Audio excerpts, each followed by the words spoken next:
BFM Business et 01net.com présentent Tech & Co, le grand live du numérique avec Sébastien Coineau. L'ActuTech vue par nos experts ce soir. L'ActuTech vue par nos experts ce soir, donc avec Fred Simotel qui est resté, Ty Chris et donc Pascal Sabama. Salut Pascal. Salut Sébastien. Bonsoir Ty Chris, l'entrepreneur on-off. Pas en off, toujours, voilà, on bien. grandit, ah ouais, ça va vraiment, on aura beaucoup d'annonces qui vont arriver d'ici un mois ou deux, mais bon, voilà, c'est toujours cette application qui permet d'avoir un deuxième numéro en un clic, et on grandit, on a embauché près de 10 personnes ce mois-ci, donc vraiment, c'est hyper excitant. T'as réussi à t'arrêter cet été ou non? Les entrepreneurs ne s'arrêtent jamais. Une petite semaine, j'ai été voir mes parents en Grèce. Ah, c'est bien. J'ai vu un article justement, on disait qu'il y a de plus en plus de développeurs français en Estonie.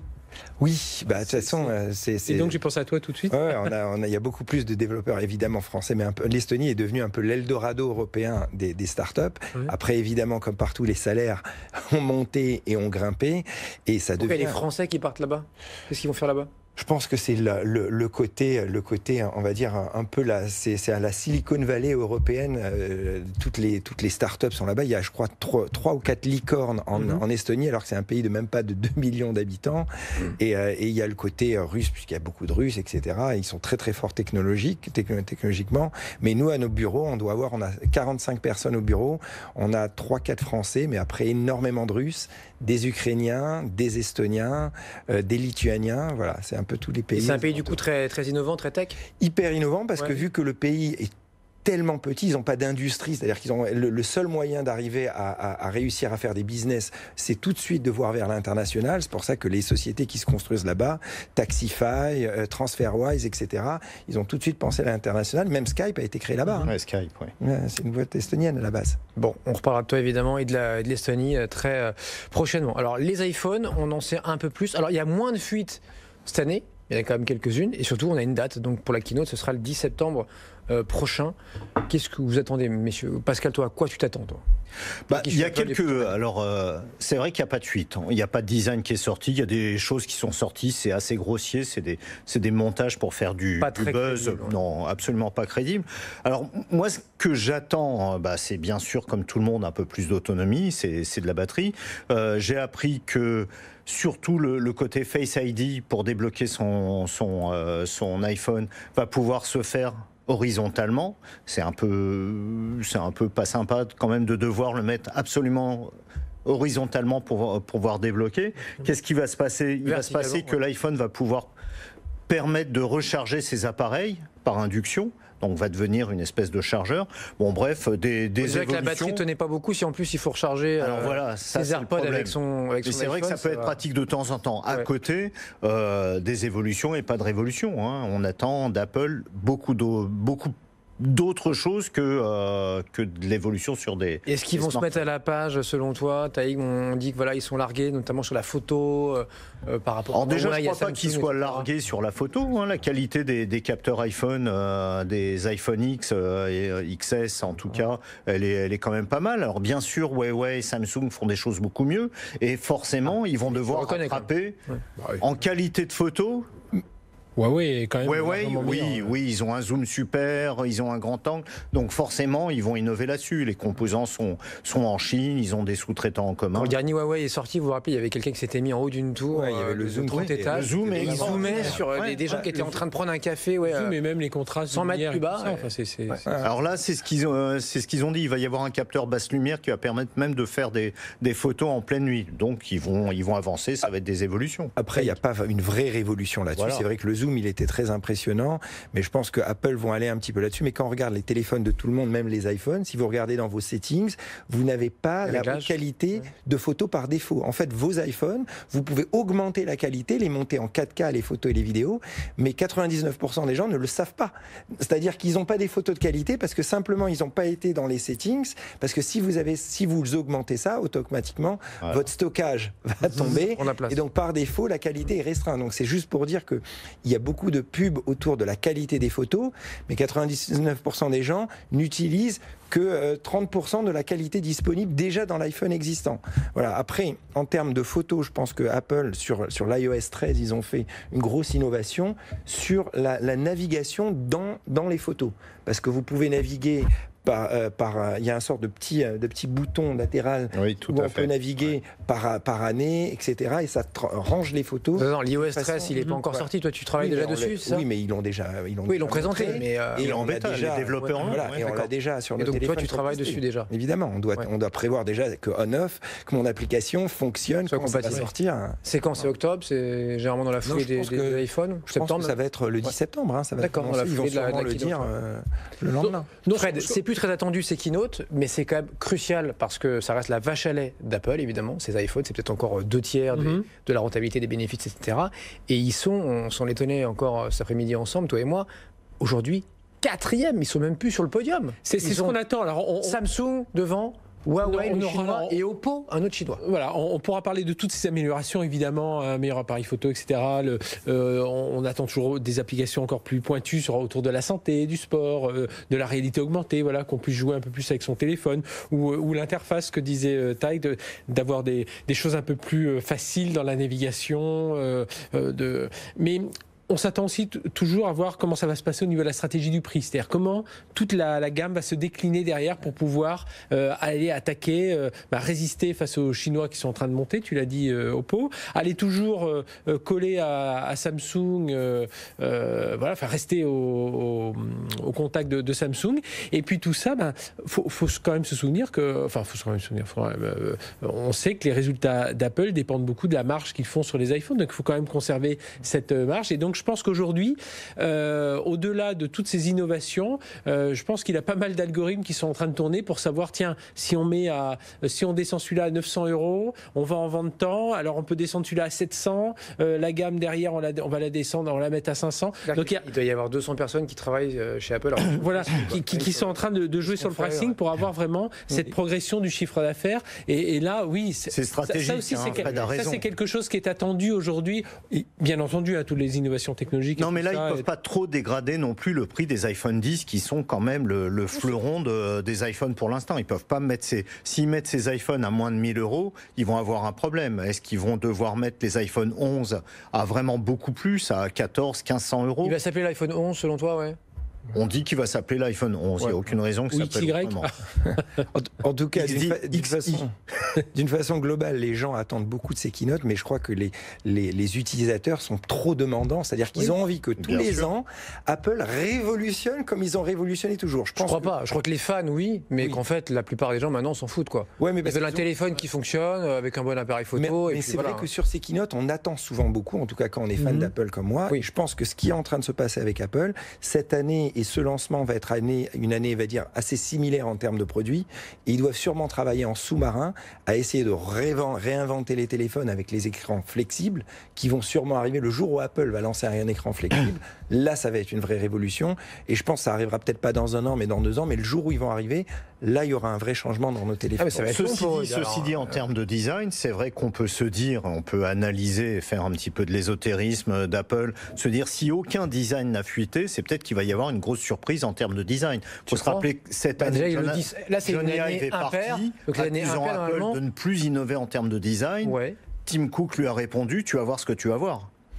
Et c'était il y a quelques semaines, quelques mois. Sachant que là, en plus, on a eu le 10S il y a 1 an. Donc le 10S, c'était une évolution, en gros, on change un petit peu l'intérieur, quoi. Oui, tout à fait. Les composants sont plus puissants, plus rapides, c'est tout. Donc là, normalement, le 11, doit être différent. Il doit avoir un aspect différent. Il doit proposer une forme de dans une nouvelle génération. Ouais.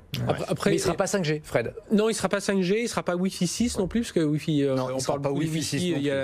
On pourra faire un débat d'ailleurs un jour sur les Wi-Fi 6, Wi-Fi 5, tout ce que ça change. Mais il y a aussi, ce qu'il faudra bien regarder aussi, c'est tous ces partenariats autour. On sait que l'Apple Pay avec la banque, ça a changé pas mal de choses. Voilà, il faut voir un peu avec qui ils vont aller signer. Il y a peut-être des partenariats qui vont être annoncés avec des partenaires, je sais pas, dans le monde de la voiture, dans le monde de la santé, j'en parlais tout à l'heure. L'Apple Card dans la banque, on l'a pas encore voilà, donc il faut regarder aussi tout l'écosystème. Donc les annonces vont peut-être plus venir de là. Et sinon, je suis d'accord avec ta Chris, on attend beaucoup d'Apple, on est tous fans et tout ça. Mais il y a un moment, on se dit, mais qu'est-ce qu'il pourrait avoir? Alors, il y aura toujours un gars qui va inventer plus, mais qu'est-ce qu'il pourra... Enfin, tous les ans, c'est pas possible. Tous les ans, c'est pas possible. Ouais. Voilà. Bon, Apple de plus en plus dépendant de la Chine, ça on l'a vu aussi cette semaine. Ils ont beau installer des chaînes d'assemblage au Brésil, en Inde, pourquoi pas demain d'ailleurs sur le sol américain.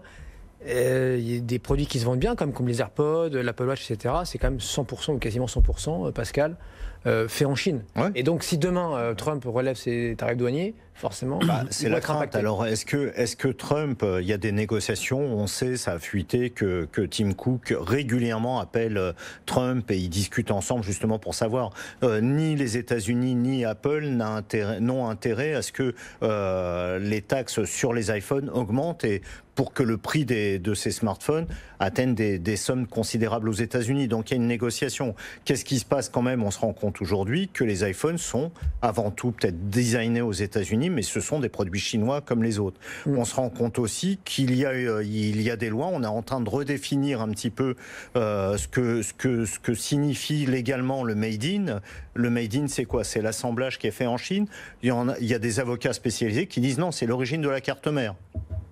Les cartes mères proviennent de Chine aujourd'hui et pourraient provenir d'Inde. Si les Indiens fournissent les cartes mères aux Chinois pour assembler les iPhones, arrivés aux États-Unis, les iPhones ne seront plus des produits chinois mais des produits indiens. Donc ne subiront pas les taxes. Il y a un tas de choses comme ça qui sont en train de s'organiser. Ce que veut faire Trump, c'est quand même assez énorme au niveau des taxes. Ça va avoir des conséquences lourdes pour l'industrie américaine et pas seulement l'industrie des technologies, mais un tas de marques américaines. Il appuie sur le bouton, mais sait-on jamais.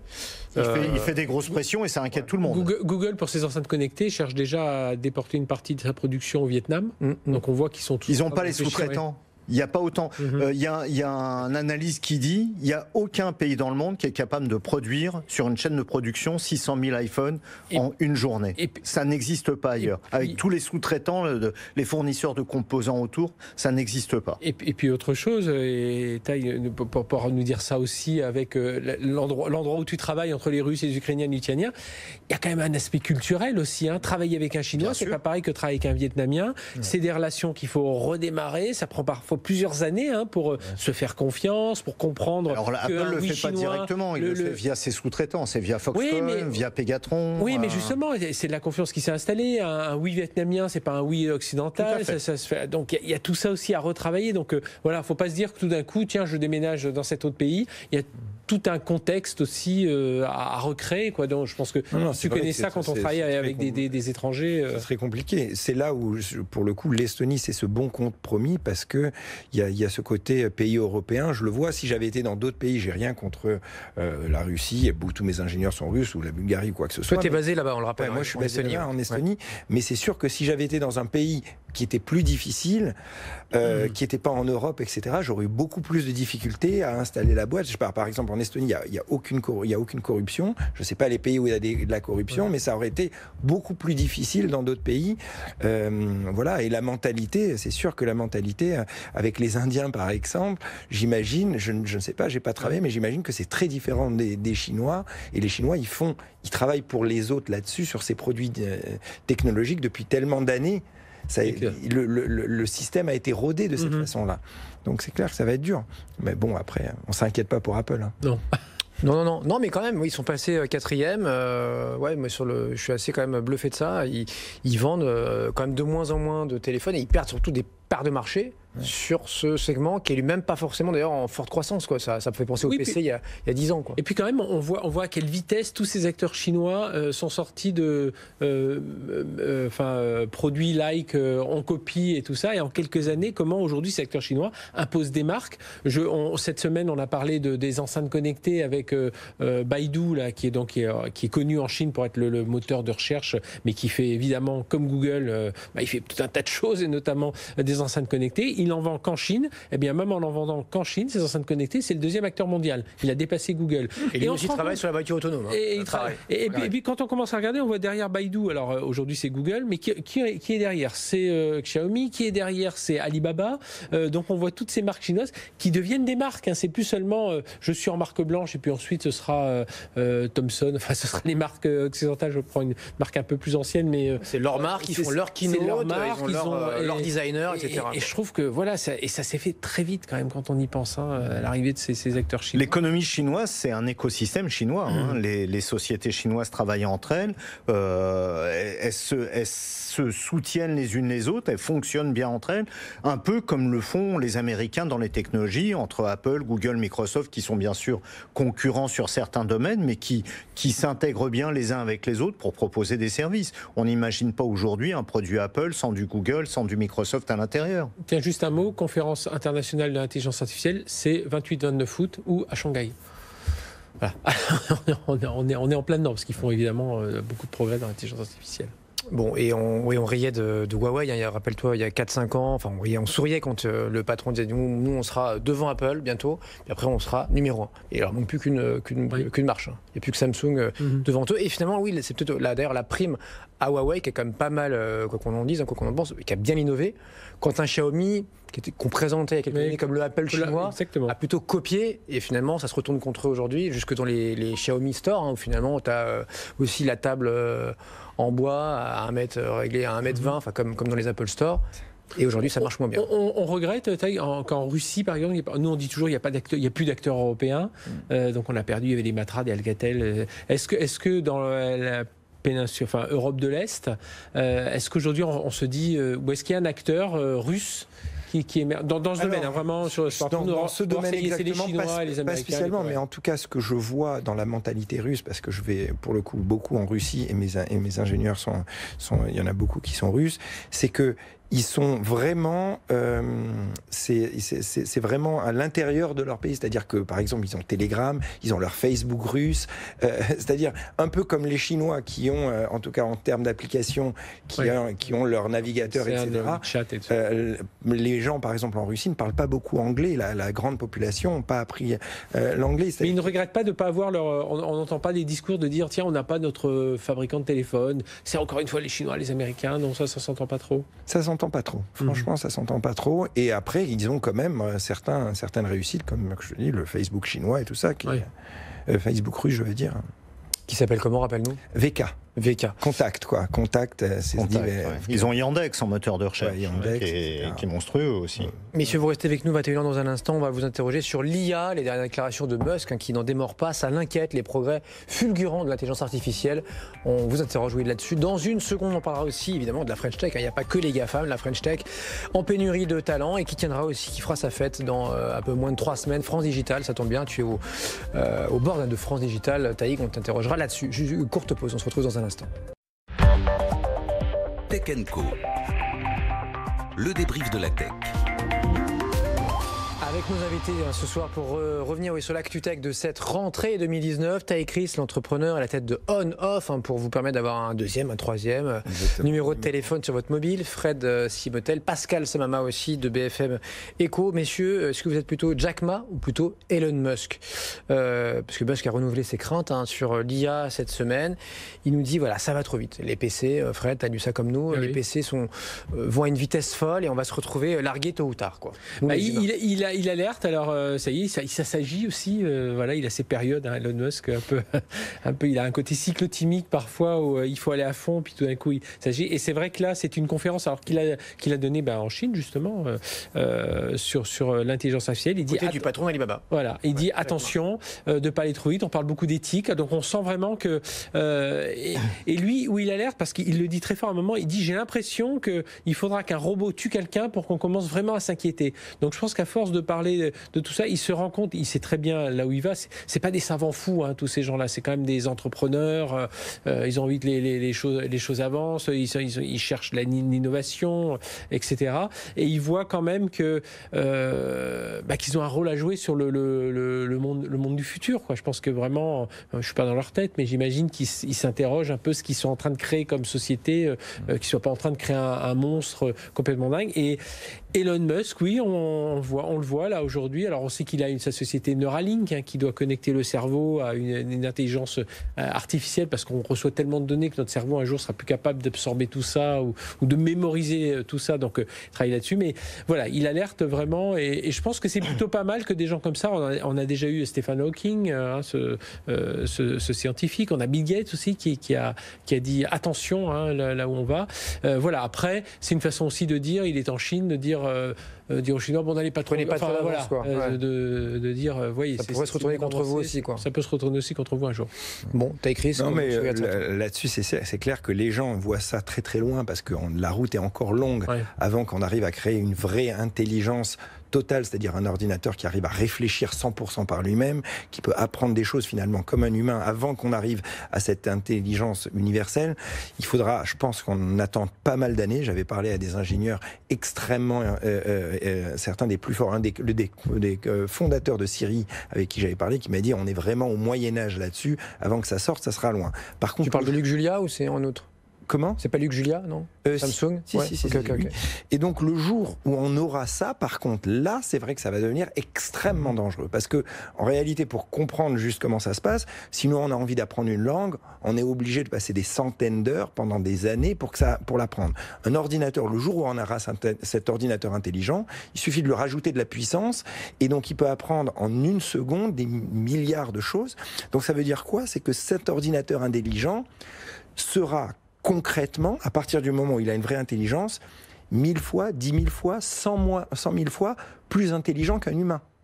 Donc, si tu te retrouves et tu pourras avoir une conversation avec cet ordinateur, des conversations... Sachant, plus intelligent, je sais pas. Mais à partir du moment où on a créé une vraie intelligence artificielle, il lui suffit de lui rajouter de cette puissance, c'est dans pas mal d'années. Mais ce que je veux dire, le jour où on arrivera à ça, c'est qu'on se retrouvera à pouvoir parler avec un ordinateur qui a des millions de fois plus intelligent que nous. Et donc, ça peut faire peur. Parce que lui, à partir du moment où il a une vraie intelligence... Il a de la connaissance. Est-ce qu'il a de la conscience ? Le jour, il y aura un moment où on va y arriver. Ouais. Et donc, en fait, ce que fait Elon Musk, puisqu'il a conscience de ça, le jour où on arrivera à ça, on se retrouvera avec quelqu'un qui pourra voir peut-être que les humains sont un danger, j'en sais rien ce qui pourra se passer. Mais du coup, ce que prévoit Elon Musk, c'est justement de mettre de l'intelligence artificielle dans les cerveaux des gens pour que nous, on puisse, comme un ordinateur... Se remettre à niveau, quoi. Se mettre à niveau. Ouais. Alors, sinon, il va nous trouver Rameau du cerveau, quoi. Exactement. Là, il a raison sur le fond. Alors, je t'ai posé 100 questions en une seconde, tu mets du temps à répondre. Ouais. Il a raison sur le fond. Le problème qui va se passer avec ça, c'est-à-dire que plus personne va être soi-même dans le caractère. Parce que notre caractère sera construit par rapport à l'intelligence qu'on aura téléchargée en temps réel, et quand notre téléphone se prend un virus, ben là ça va être notre intellect qui se prend un virus. Donc là je parle loin, mais la vraie peur d'Elon Musk, c'est que le jour où on arrivera à ça. Et vu la vitesse où ça va, parce qu'il y a 50 ans on n'avait pas Internet, et on voit comment ça va vite, je pense que dans peut-être 50 ou 100 ans... Il y a 20 ans on n'avait pas Internet. Oui, il y a même 20 ans, mais en tout cas dans 50 ou 100 ans, on sera là-dessus, quoi. Pascal ? Moi, je trouvais, en 2017, quand Elon Musk abordait les dangers de l'intelligence artificielle, je trouvais qu'il allait un peu trop loin et qu'il était un peu anxiogène. Aujourd'hui, j'ai l'impression de mieux comprendre ce qu'il veut dire. Je pense que quand il parle du danger de l'intelligence artificielle, c'est quand même le fondateur de Tesla. Dans les voitures, il va y avoir une intelligence, les voitures vont être autonomes. Est-ce que tuer quelqu'un, ça veut peut-être pas dire qu'il va y avoir une espèce de robot qui va prendre des mitraillettes, qui va envoyer des missiles pour déclencher une guerre mondiale? C'est pas ça. Mais une voiture, en cas de problème, le cas s'est posé, cette réflexion s'est posée. Un enfant est devant, est-ce que la voiture va choisir d'écraser un enfant, ou de choisir, elle va écraser une femme enceinte, un vieillard à côté, s'écraser contre la platane et du coup de tuer le chauffeur. Et ce qui va se passer, ça va être, est-ce que la prise de décision, la responsabilité d'une décision ne va pas incomber à un algorithme? Et je crois qu'Elon Musk dit, faites attention, la prise de décision doit au final rester du domaine de l'humain et non pas du domaine de l'algorithme. Et cette prise de décision, pour essayer de la rendre la plus humaine possible, il va falloir un peu de temps. Deuxième chose, je crois aussi qu'il y a une incompréhension, une malcompréhension sur le terme d'intelligence artificielle. Intelligence, c'est un mot anglais qui ne veut pas dire intelligence comme on l'utilise en français. On parle de connaissance et de maîtrise de l'information plus que de l'intellect comme on l'entend aujourd'hui. Un ordinateur ne va pas prendre le temps de réfléchir, il va exécuter une tâche. C'est impossible de jouer. Si vous avez joué aux échecs sur un ordinateur, pour l'instant, on est dépassé, nous on prend le temps de la réflexion, lui agit immédiatement. Et après, si c'est pas Elon Musk qui le dit, ou des gens comme comme lui, qu'est-ce qu'il va le dire, quoi? C'est pas des politiques, on va dire attendez, vous freinez l'innovation. C'est pas des entrepreneurs, on va dire oui, mais vous c'est pour gagner plus d'argent, etc. Enfin, des entrepreneurs qui soient pas forcément scientifiques. Exactement. C'est pas les journalistes, encore moins les journalistes. C'est pour ça que c'était rassurant quand Bill Gates le disait. Ça peut être des scientifiques, mais là on va dire oui, mais vous. Enfin, voilà, il faut que ce soit des gens qui sont un peu au cœur de tout ça, qui disent voilà, qui ont. Voilà. Et ce qui dit surtout, ce qui je pense là où il y a la peur, c'est qu'il se dit le jour où ça sera là, ça sera trop tard. Ah oui. Et on a un exemple. Je crois, ils avaient pris 2 ordinateurs où ils avaient créé une intelligence artificielle. Ils avaient fait que ces 2 ordinateurs se parlaient entre eux, et les 2 ordinateurs avaient trouvé un langage de parole pour que personne ne comprenne. Eux 2 pouvaient se parler et personne ne pouvait comprendre. En fait, le langage de programmation humaine était imparfait, n'était pas assez efficace pour eux. Exactement. Donc ce que je veux dire par là, c'est que le jour où on arrivera à créer une vraie intelligence artificielle, cette intelligence artificielle pourra potentiellement, en tout cas, prendre un contrôle où nous, on comprendra plus. Ça ira trop vite pour nous. Non, mais l'ASF en a parlé. Peut-être décidera de supprimer l'homme qui sera un danger pour la planète. Et c'est le délire des collapsologues aujourd'hui. Là, c'est le délire. Mais après, il y a 2 options qui s'ouvrent à toi. Si tu es un peu dans le scénario catastrophe comme ça du futur, et Fred, donc tu vas me dire dans quel camp tu es. Soit effectivement l'homme augmenté de Musk, où finalement on se met à la page entre guillemets de la machine pour pas être largué. Ou alors on régule, on l'interdit, et il y aura toujours un pilote dans l'avion, etc. Non, mais réguler, c'est pas possible. C'est-à-dire qu'il y a déjà les politiques au niveau technologique en général sont vraiment en retard par rapport à ce qui est en train de se passer, et il y aura toujours des hackers ou des génies qui arriveront à fabriquer des trucs vite. On peut pas aller contre l'innovation. Il faut arriver au contraire à être devant du train et mettre des gens qui ont une éthique en devant de ce train pour arriver à mettre les bonnes règles. Et on se souvient de ce moteur qu'avait sorti, c'est Microsoft qui avait sorti une intelligence artificielle qui, en moins de 2 heures, des gens s'étaient connectés, et en moins de 2 heures, l'intelligence artificielle qui apprenait des conversations qu'elle pouvait avoir avec les autres a été devenue raciste, antisémite, ils ont corrompu tout à fait. Comment il a insulté les tutos, etc. Ils ont débranché le truc. Donc ils l'ont débranché, et c'est ça justement qu'il va falloir. Et Elon Musk fait partie des gens qui sont capables à un moment de débrancher, de dire attendez, on va revenir en arrière, et d'avoir l'écoute, en tout cas, de dire aux développeurs attention, cette éthique, tout ça, il faut l'avoir. En tout cas, un dernier point, ceux qui investissent énormément sur l'intelligence artificielle, c'est eux qui auront le contrôle du monde de demain, puisque si on arrive à créer ces puces au cerveau pour essayer d'augmenter notre connaissance, évidemment, les sociétés, comme en tout cas les grosses boîtes qui créeront ces intelligences artificielles, ils auront une intelligence qui est directement connectée dans le cerveau des gens. Voilà. C'est ce qui est quand même une puissance. Il y aura des questions qui vont se poser à ce moment-là. Est-ce que autour de vous, pour terminer là-dessus, il y en a un de vous 3 qui est plutôt d'accord donc avec le patron d'Alibaba, Jack Ma, qui dit que les ordinateurs sont plus intelligents, en tout cas sont peut-être intelligents, mais que les humains le sont et le seront toujours plus. À l'origine des ordinateurs, ce que dit Jack Ma, c'est les hommes. Les hommes ont inventé des ordinateurs, aucun ordinateur n'a encore inventé d'humain. Mais le problème, c'est pas l'invention de l'être, c'est la gestion de l'intellect et de la prise de décision. Si un ordinateur est capable d'orienter les choix d'un humain, il sera plus fort qu'un humain. D'un mot là sur Apple, pour terminer sur Apple, puisqu'on en parlait aussi tout à l'heure. Siri, ils ont été obligés de faire les excuses donc pour cette fin d'été, parce que voilà, on a vu qu'il y a eu des écoutes. Et c'est pas très surprenant parce qu'on l'a vu chez Alexa, etc. Au début, on était très surpris. Après, on s'est un peu habitué, j'ai envie de dire, Fred. Mais quand c'est Apple, la vie privée, etc., toute la communication qu'ils font depuis 2-3 ans face à Google et Facebook, là c'est déjà panique à bord. C'est bien parce que ça rejoint le débat que l'on vient d'avoir en disant qu'on a toujours besoin d'humains. Donc pour corriger, alors ils disent que c'est à des fins de corriger les mots, corriger les accents et tout ça. Certainement, ça part de là. Ça fait quand même des gens qui écoutent des conversations. Tiens, une autre affaire de robots, les KiwiBots là, qui étaient les robots qui étaient à l'université de Berkeley, qui circulaient comme ça pour livrer. On pensait qu'ils étaient totalement autonomes. Non, on se rend compte qu'ils étaient en fait pilotés par des humains derrière qui leur dessinaient la trajectoire. Enfin, donc voilà, il y a toujours ces besoins d'humains. Et pour revenir sur Apple, oui, Apple, là, c'est un mauvais coup de pub parce qu'Apple, ils ont même fait des 4x3, là, des grands trucs dans les salons. OCS, etc. Nous, vos données, c'est plus précieux que tout. Et on voit, ils sont comme les autres. Alors ils sont pris la main dans le sac. Je pense pas qu'il faille voir non plus. Alors je sais pas, on n'est pas dans le monde des bisounours. Faut pas voir le mal partout. C'est pas là pour écouter les gens, leur vendre de la pub derrière. Non, il y avait quand même des centaines de personnes là qui ont été licenciées chez des sous-traitants. Mais voilà, il y a des humains derrière qui se disent des conversations les informations via Siri. Voilà, les informations que je récupère. Bah tiens, je peux peut-être m'en servir pour autre chose. Hein. Même parfois les messages vocaux que tu. En tout cas, en termes d'image, c'est vrai que c'était un coup dur pour eux, mais j'ai apprécié qu'ils ont eu l'honnêteté, parce qu'en général, les grands groupes n'ont pas l'honnêteté de s'excuser clairement. Là, Ils leur prennent des excuses complètement fallacieuses. Voilà, exactement. Là, ils ont dit, là, t'as pas de choix, là. Ouais. Nous excusons, nous avons fait quelque chose qui est totalement contraire à nos valeurs, et nous nous excusons. Et voilà, et ça, déjà, franchement, j'apprécie, quoi. Ouais, bon, ça c'est la partie... Deux choses. Pour défendre d'un côté Apple, ils vendent pas les données.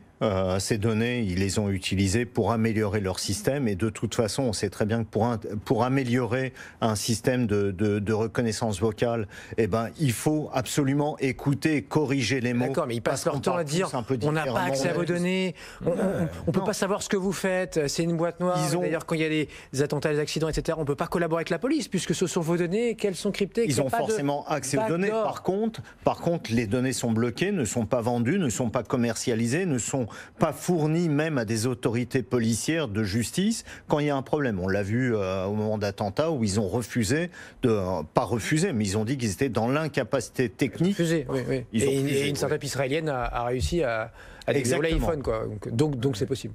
De l'autre côté, on sait très bien que l'amélioration de système nécessite quand même, je trouve que les gens sont un peu naïfs. Pour améliorer un système de reconnaissance vocale, il faut écouter. Pour améliorer un système de géolocalisation comme Google Maps, comme Plan, il faut surveiller les gens. Il faut me connaître pour savoir que quand je passe dans telle rue, je vais peut-être plus être intéressé par ce type de magasin que par tel autre, par utiliser telle voie plutôt que telle autre. Et ça, forcément, notre vie privée est un peu soumise au service, à l'amélioration des services. En tout cas, voilà, ils essayent, déjà, c'est pas du tout leur stratégie, comme tu dis, ils ne vendent pas les données. Après, les données, quand même, ils les ont, ils doivent les donner dans certains cas. Pour vous donner juste un exemple, sur ma société de télécom, comme tous les opérateurs télécoms, on a parfois des malfrats qui les utilisent, et donc on a, comme tous les opérateurs, des réquisitions judiciaires qui sont données par la police, et donc nous, on est obligé de répondre, c'est la loi française, et dans beaucoup de cas,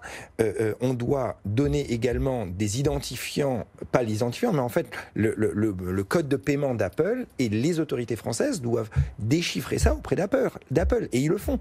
C'est-à-dire que Apple est obligé de respecter les lois. Alors, ils vont pas donner les conversations des gens, mais à partir du moment où quelqu'un a fait un crime, ils peuvent pas décrypter les conversations, mais quand même remonter jusqu'à la personne, etc. C'est normal, mais ça, c'est la loi. Fred? Non, mais on parlera juste. On va marquer la pause, parce que j'avais une petite question sur un fait qui a été dévoilé cette semaine. C'est au Danemark, où des informations de géolocalisation des téléphones se sont rendu compte que c'était des fausses données, qui s'étaient très mal passées. T'as raison, c'est intéressant. Et il y a plus de 10 700 condamnations qui ont été faites par la justice, où ils ont des doutes parce qu'ils se sont appuyés sur la géolocalisation pour accuser un meurtrier, pour accuser et ça c'était. Ça manquait de précision ou c'était carrément à côté de la plaque, quoi? Oui, à côté de la plaque. Enfin, si on a le temps, on en parle là. En fait, au Danemark, la justice danoise s'est rendu compte qu'il y avait 2 failles informatiques dans le système de géolocalisation. Quand un juge demande des informations, ou la police demande des informations aux opérateurs, visiblement le logiciel de conversion ne convertissait. Ils ont vu un bug dans 75 cas, les 75 enquêtes déjà, ils ont vu qu'il y avait un bug, que ça ne donnait pas, alors je sais pas si c'était latitude, longitude, degré, minute, tout ça, ça ne donnait pas la bonne géolocalisation. C'était la première chose. La deuxième chose, ils se sont rendus compte qu'il y avait des antennes relais qui disaient que le téléphone était dans leur cellule, alors que pas du tout. Le téléphone n'était pas. Et le bug, ils ont réussi à prouver ce bug-là. Donc du coup, ça remet en cause des décisions de justice, alors pas toutes, parce que parfois il y a d'autres preuves que la simple géolocalisation, mais dans beaucoup de cas, là dans 75 cas déjà utilisés, ils vont revoir le jugement parce qu'ils se sont appuyés sur la géolocalisation du contrevenant, du bandit, du meurtrier, je ne sais quoi, et qui n'était pas fiable. Donc on voit quand même ces histoires, ça devient c'est un peu inquiétant. Merci à tous les trois, vous restez avec nous. Courte pause, la dernière dans un instant. On reparle de Netflix qui cartonne avec sa plateforme, mais aussi avec ses DVD, qui ne sont pas morts. 5 milliards ont été donc loués. Ça existe encore, en tout cas aux US. La location de DVD envoyée par la Poste. C'est juste après ça, courte pause. Tech & Co. Le débrief de la tech. Et donc Netflix là qui cartonne. En France, c'est 5 millions d'abonnés, mais aux US, ça cartonne aussi. Et encore, j'ai envie de dire, avec ses DVD. Fred, on a raconté l'histoire 100 fois, mais il y a encore plein de gens, je suis sûr, qui ignorent qu'à la base, c'est un loueur de DVD. Oui, un DVD loueur physique. Ouais, oui, même un loueur de cassette au départ, et puis ensuite un loueur de DVD. Mais alors, où on a été, plusieurs en tout cas, avoir été un peu scotchés, parce qu'à force de regarder Netflix dans le streaming, c'est de savoir qu'ils continuaient leur activité. Alors, la boîte s'appelle pas Netflix, ça s'appelle dvd.com, enfin bon, qui continue à vendre des DVD, alors par abonnement. C'est un peu le style France Loisirs, pour ceux qui se souviennent de ça, où on a un abonnement. 2-3 bouquins par mois. 2-3 bouquins par mois. Là, c'est un peu le cas. On reçoit. $15. Et pas des nanars. Hein. Le film le plus vendu, là, ce dernier mois, c'est Rocketman avec Elton John. C'est un film qui est sorti il y a quelques mois, qui n'est même pas disponible sur la plateforme Netflix. Et on voit que. Ils en sont à 5 milliards de DVD. 5 milliards, ils continuent cette activité. Et ça, il y a des millions d'Américains qui sont encore abonnés. Et le clin d'œil, le clin d'œil est assez drôle, quoi. Et d'ailleurs, autre clin d'œil, Netflix va produire 10 films de qualité cinéma qui vont sortir au cinéma avant de sortir sur la plateforme. Ils l'ont annoncé aussi là il y a. Changement de modèle, intéressant. Taïk, tu connaissais ça? Non, je savais à la base que c'était un fabricant de DVD, mais j'avais aucune idée qu'ils avaient continué, un loueur, je veux dire, et qu'ils avaient continué, quoi. Donc je l'apprends aujourd'hui, hein, c'est assez impressionnant.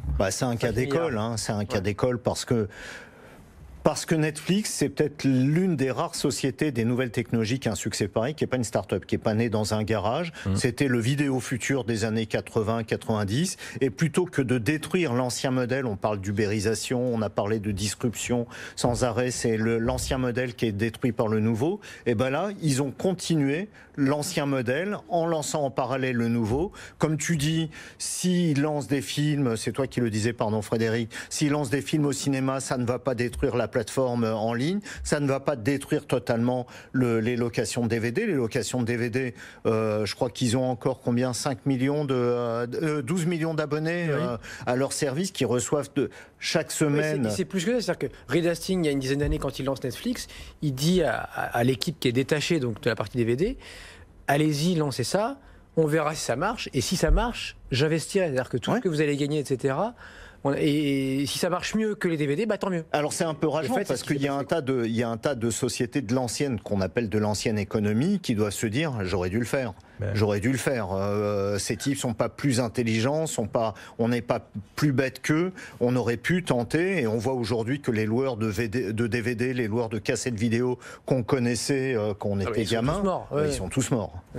Et on n'a jamais récupéré nos cautions. Et on n'a jamais récupéré nos cautions. L'important, c'est pas l'idée en plus, c'est l'exécution. Exactement. En la matière, d'une façon générale, c'est normalement toutes les sociétés qui ont révolutionné l'usage auraient dû être à la base les grands acteurs. Mais bien sûr. C'est pas normal que tous ces grands acteurs, ils étaient sur leur montagne d'or, etc. Amazon vendait des livres. Amazon, c'était quelqu'un c'était un libraire en ligne. Tout le monde baisse pas les bras. Mais je crois que tu as raison aussi. Kodak aurait pu se lancer dans le numérique. L'important, c'est de réaliser ses rêves. Il y a des gens qui rêvaient de descendre la Tour Eiffel en roller. Ils ont pas. Mais c'est vrai. Non, parce que bien sûr, je suis fan de toi. Tu t'es jeté du premier étage, on le rappelle. Tu en quelle année t'as écrit? En 2010. C'est élancé. Jeté, il sait pas. C'est pas comme un grande géante. J'avais peur, évidemment. À 40 mètres de haut. Il y avait 100 000 personnes en bas. Un micro, je pouvais parler à tout le monde. C'était génial. Il y avait combien de personnes en bas? 100 000. 100 000 personnes. C'était magique parce que avant de partir sur cette nacelle qui tangue avec le vent, un micro pour parler à tout le monde, ce rêve où je tiens la Tour Eiffel dans une main et je me prends un peu pour Superman. Le gamin qui séchait l'école pour aller faire du roller au Trocadéro. Zapata, un peu l'aventure. Pareil. Lui, c'est pareil. C'est quelqu'un qui ose faire des choses. Il aurait pu rester avec son idée. Non, il l'a fait. Bon, Taïk, tu gardes la parole là, pour les 3-4 dernières minutes qui nous restent. Et puis évidemment, Fred et Pascal interviennent quand ils veulent.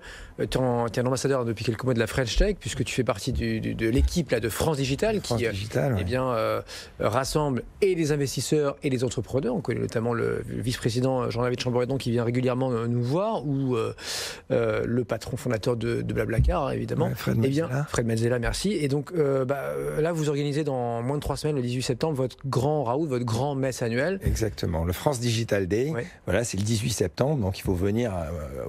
Tous les gens de la tech, bon, évidemment, sont invités, mais même ceux qui ne le sont pas, qui sont fans de tech. En tout cas, ça sera vraiment le grand événement européen. Il y aura, en tout cas, des entrepreneurs dans la tech. Il y en aura 3000.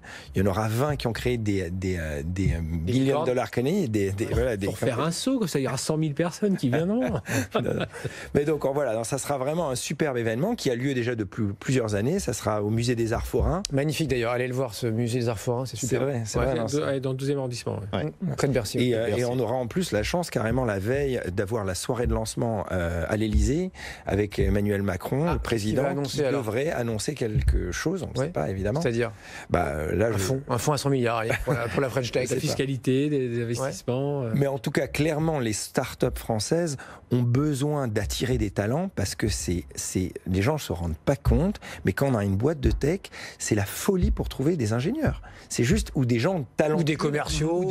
Des gens là-dedans, c'est-à-dire que ça devient tellement dur, parce qu'il n'y a pas assez de gens compétents là-dedans ou d'ingénieurs, que les prix montent constamment.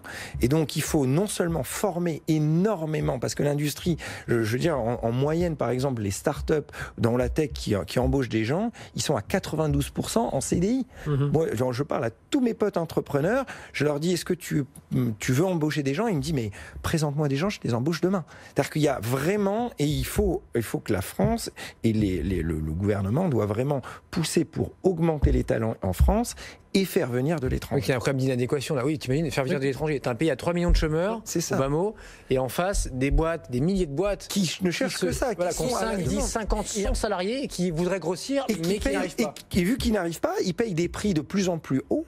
Ouais. Et donc les mecs sont, ce qui est super. Mais encore une fois, il faut qu'on réussisse à faire sortir ces débats de notre Cénac, parce que je suis sûr que vous avez dû voir ça. Moi, je l'ai vu cet été. Dès qu'on parle de numérique, les gens sont persuadés que dans cet univers, ah oui, mais moi, je suis pas un ingénieur. Mes enfants, ils veulent pas faire ça. Ils veulent plutôt faire du commerce. Et de leur dire, mais faut pas être ingénieur, technicien. Enfin, les gens ont encore cette notion. Enfin, mais je pense, parce que nous, on le sait, parce qu'on en parle ici. Mais je pense qu'il faut pousser ce message vraiment en dehors des murs de la tech, de dire qu'aujourd'hui, même quelqu'un qui est un littéraire peut se retrouver dans une boîte de tech à parler design, à avoir des bonnes idées. Ce qu'il faut, c'est un peu c'est même pas avoir un quotient de 170. Il y a tellement de métiers qui sont connectés. Il y a les rédacteurs. Voilà, c'est des idées, c'est être un peu dans une logique, c'est une envie, et après ça marche, quoi. De la même façon qu'on veut, un littéraire va vouloir écrire des livres ou des poèmes, il a une structure de pensée, et bien là il peut écrire des algorithmes, pourquoi pas, il peut avoir des idées de services, voilà, c'est un peu ça, c'est vraiment pour tous ces cadres aussi, il y a plein de managers qui sont mis dans les grands groupes, qu'ils aillent aussi faire un tour en start-up. Alors c'est pas un long fleuve tranquille, hein, c'est d'autres problèmes évidemment que les grands groupes. Mais quel que soit le niveau, quel que soit le secteur, quel que soit le milieu,